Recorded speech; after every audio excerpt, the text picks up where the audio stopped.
Sige, sir. Kausapin na natin totoong Joe. Oo. Yan, si Rob. Hi, Robby. Hello po. Matagal na kayo? Mag 1 year na po next month.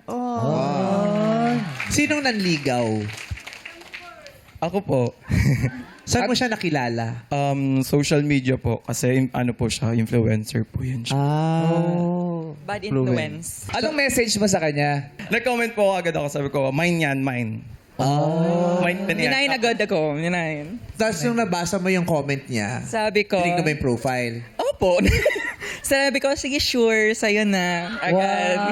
Ay, taray. Ang ganda pero parapol. Bumigay. Hindi man lang nagpahirap mo ng kaunti. Bakit Nabeta mo na bakit agad? pumayag ka agad na nag-message siya sa'yo? Wala. Sa generation natin ngayon, parang bilisan na natin na like date agad if ever hindi mo bet yung tao. Ligwak. Kaysa naman tagalan sa chat-chat, message. So wala nang ligaw-ligaw yun?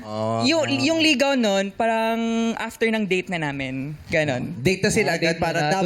damahan na agad. Doon Bet nagkakaroon niya. agad. Opo. Kailangan meet up Malaman po kung agad. bet ko sa personal agad. Opo. Compatible ba? Oo. Kung Pare sa interest. jive sila. Exactly. Saan kayo nagpunta ng first date niyo? Sa Alabang po, town center. Ah. Tapos di namin alam yung lugar. So, nawawala kami together. Taga saan ka ba? Taga Cebu talaga. Ang layo talaga, no? Taga Yeah. Cebu ka, tapos gumimik kayo sa Alabang. Ano, nasa Taguig na po ako ngayon. Nagsistay. Ba't doon kayo nagpunta?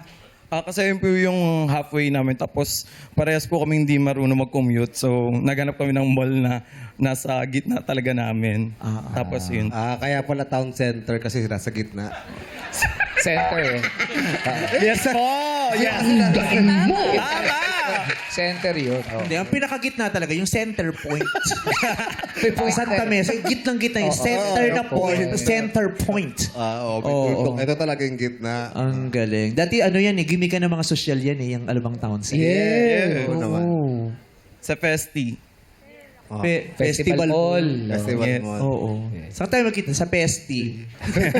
Naghanap ng mga Pesti. lakaw dun sa... Ano yung best? Tarat. Anong nagpapa-work sa relationship ninyo? Nagpapawork sa relationship namin is yung parang hindi kami takot na maging kami. Like, he can be feminine and I can be myself, ganun-ganon. So, accept namin yung isa't isa kahit ganun. Oh. Yung mga Gen Z talaga open Yes. diba?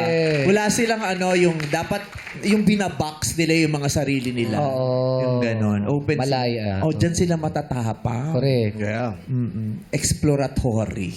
Ganon. Taray! Happy kami for you. Thank you po. Sinabi niya pa sa'yo na sumali ka rito o idea mo to? Siya po. Ba't di ka sumali? Di ko din, ewan ko din, bakit nga ba? Kanina ko lang di po naisip na dapat pala sumabay na ako sa kanya kasi kasama niya po ako mag-audition dito. Nag-audition ka din? Tagabuhat lang po ng mga ganyan. After nito mag-audition ka. Total nandiyan na si Sean. Kausapin mo si Sean na mag-audition. Siya mag-audition.